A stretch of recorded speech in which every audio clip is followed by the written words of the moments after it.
আসসালামু আলাইকুম। এখানে একজন বোন জানতে চাচ্ছেন হানাফি এবং শাফিদের নামাজের নিয়মে কি পার্থক্য। বোন, আপনি প্রশ্ন করলেন যে নামাজ পড়ার নিয়মটা শাফি আর হানাফির ক্ষেত্রে এক কিনা। আমাদের নবীজি মুহাম্মদ সাল্লাল্লাহু আলাইহি ওয়াসাল্লাম বলেছেন, এটা আছে সহিহ বুখারীতে খণ্ড নম্বর 1। নবীজি বলেছেন, নামাজ পড়ো যেভাবে আমাকে পড়তে দেখেছো। নামাজ পড়বো যেভাবে নবীজি পড়তেন। এবারে হানাফি এবং শাফি মাযহাবে নামাজের নিয়ম সম্পর্কে বলি।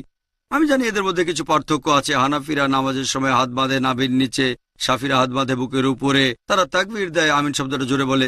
এখানেও আগের উত্তরটাই। সহিহ বুখারী, নবীজি বলেছেন খণ্ড নম্বর 1 বুক অফ সালাহ, নামাজ পড়ো যেভাবে আমাকে পড়তে দেখেছো।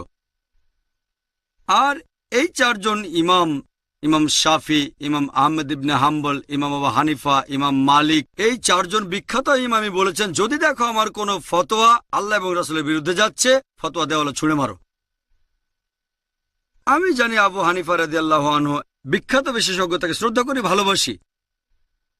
মানুষে বলে যে তিনি বলেছেন, যখন তোমরা নামাজ পড়বে নাভির নিচে হাত বাঁধবে। আবু দাউদে একটা হাদিস আছে, আবু দাউদ খণ্ড নম্বর 1 বুক অফ সালাহ, বলা হয়েছে নবীজি নামাজের সময় নাভির নিচে হাত বাঁধতেন। তবে এটা জয়ীফ হাদিস।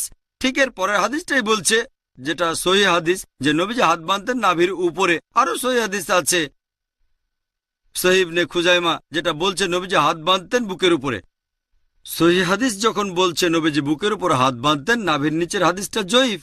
তাহলে নামাজ পড়ার সঠিক নিয়ম বুকের উপর হাত বাঁধা।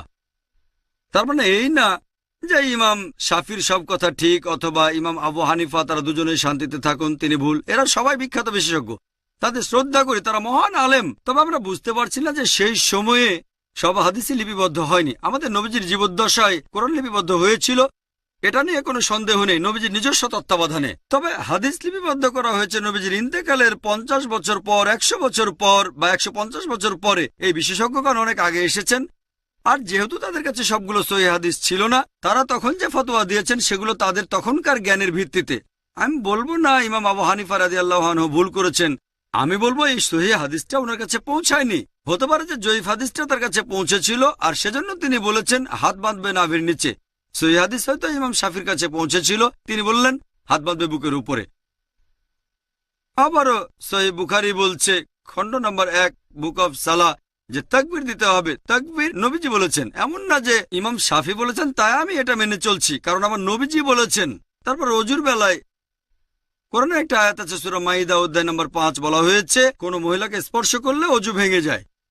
আরবি শব্দটা মাসা, মূল শব্দ লামাসা, মানে স্পর্শ করা। ইমাম শাফি রাদিয়াল্লাহু আনহুর মতে তিনি বলেছেন কোন মহিলাকে স্পর্শ করলে অজু ভেঙে যায়।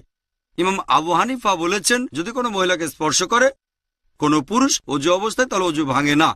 এখন কোরআনে আরবি শব্দটা হচ্ছে লামাসা, মহিলাকে স্পর্শ করলে অজু ভেঙে যায়।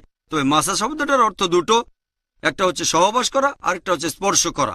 ইমাম শাফি রাদিয়াল্লাহু আনহু তিনি বলেছেন এটা স্পর্শ করা।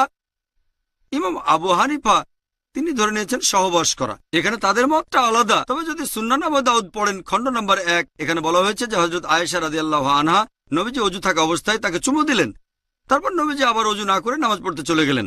আরেকটা হাদিস আছে সহিহ বুখারীতে বুক অফ সালাহ খণ্ড নম্বর 1, হযরত আয়েশা ঘুমাচ্ছিলেন, নবীজি তার পা সরিয়ে নামাজ পড়লেন। এটাই প্রমাণ করে যে স্পর্শ করলে অজু ভেঙে যায় না। এখানে আবু হানিফা রাদিয়াল্লাহু আনহু ঠিক বলেছেন, আর ইমাম শাফি, আমি বলবো না তিনি ভুল করেছেন ইচ্ছাকৃতভাবে, হাদিসটা ওনার কাছে পৌঁছায়নি। সবাই বিখ্যাত বিশেষজ্ঞ, আর তারা বলেছেন দেখো যদি আমার কোনো ফতোয়া আল্লাহ এবং রাসূলের বিরুদ্ধে যাচ্ছে, তোমরা আমার ফতোয়া দেওয়ালে ছুঁড়ে মারো। আমি তাই বলবো, আমি একজন পাক্কা হানাফি। আমি ডক্টর জাকির নায়েক একজন পাক্কা হানাফি। কেন?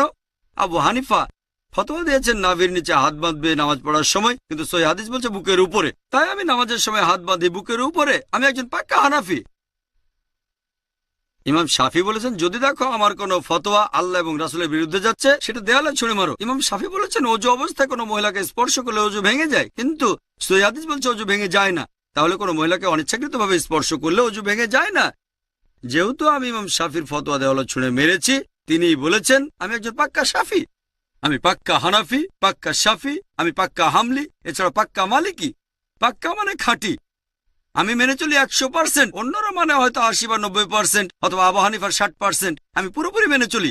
এই চারজন ইমামই বলেছেন যদি দেখো আমার কোনো ফতোয়া আল্লাহ এবং রাসূলের বিরুদ্ধে যাচ্ছে, ফতোয়া দেওয়ালে ছুঁড়ে মারো। এই চারজন ইমামই বিখ্যাত বিশেষজ্ঞ, তাদের শ্রদ্ধা করি। তবে আমাদের বুঝতে হবে সব হাদিস তখনও লিপিবদ্ধ হয়নি। এখন সবকিছু আমাদের হাতের নাগালে, সিডি রোমে পাবেন, বইয়ে পাবেন, অ্যাভেলেবল। তখনকার দিনে ছিল পর্যাপ্ত তথ্যের অভাব। যেমন ধরেন, আমার ভাই একজন ডাক্তার আর কোপার্নিকাস একজন বিখ্যাত বিজ্ঞানী ছিলেন। তবে বিজ্ঞানের ব্যাপারে কোপার্নিকাসের চেয়ে আমার ভাইয়ের জ্ঞান অনেক বেশি, আইনস্টাইনের চেয়েও। তবে আইনস্টাইন আরো মেধাবী ছিলেন। এখন বিজ্ঞান অগ্রসর হয়ে গেছে, তার মানে এই না যে আমার ভাই আইনস্টাইনের চেয়ে অনেক বেশি মেধাবী। আইনস্টাইন আমার ভাইয়ের চেয়ে অনেক বড় জিনিয়াস। তবে যেহেতু অনেক বছর পার হয়ে গেছে, আমার ভাই বিজ্ঞান সম্পর্কে তথ্য বেশি জানে, আধুনিক তথ্য বেশি জানে। তবে বেশি মেধাবী আইনস্টাইন, আইজাক নিউটন বা কোপার্নিকাস। যেহেতু বিজ্ঞান অগ্রসর হয়েছে, তাই আমরা একটু বেশি তথ্য জানি। এই চারজন ইমাম জিনিয়াস ছিলেন, তাদের ভালোবাসি, শ্রদ্ধা করি। তবে এখন অনেক কিছু লিপিবদ্ধ হয়েছে, আর আমাদের বুঝতে হবে আল্লাহ পবিত্র কোরআনে বলেছেন, সূরা আল ইমরান অধ্যায় নম্বর 3 আয়াত 103, ওয়াতাসিমু বিহাবলিল্লাহি জামিআ ওয়া লা তাফাররাকু। তোমরা আল্লাহর রজ্জু শক্ত করে ধরো, পরস্পর বিচ্ছিন্ন হয়েও না। আমরা বিভিন্ন দলে ভাগ হব না। আর নামাজ পড়ার একমাত্র নিয়ম, সেটা হানাফি, শাফি বা মালিকিদের নিয়মে না, হবে আমাদের নবীজির নিয়মে। আর ইমাম আবু হানিফা রাদিয়াল্লাহু আনহু, ইমাম শাফি রাদিয়াল্লাহু আনহু বলেছেন, তোমরা যদি দেখো আমার কোনো ফতোয়া আল্লাহ এবং রাসূলের বিরুদ্ধে যাচ্ছে, আমার ফতোয়া দেওয়ালে ছুঁড়ে মারো। তাহলে পাক্কা হানাফি হিসেবে সহিহ হাদিসের কথা মেনে চলবেন, পাক্কা শাফি হিসেবেও আপনি সহিহ হাদিসের কথা মেনে চলবেন। তাহলে সত্যিকারের ইসলাম মেনে চলা হবে। আশা করি উত্তরটা পেয়েছেন।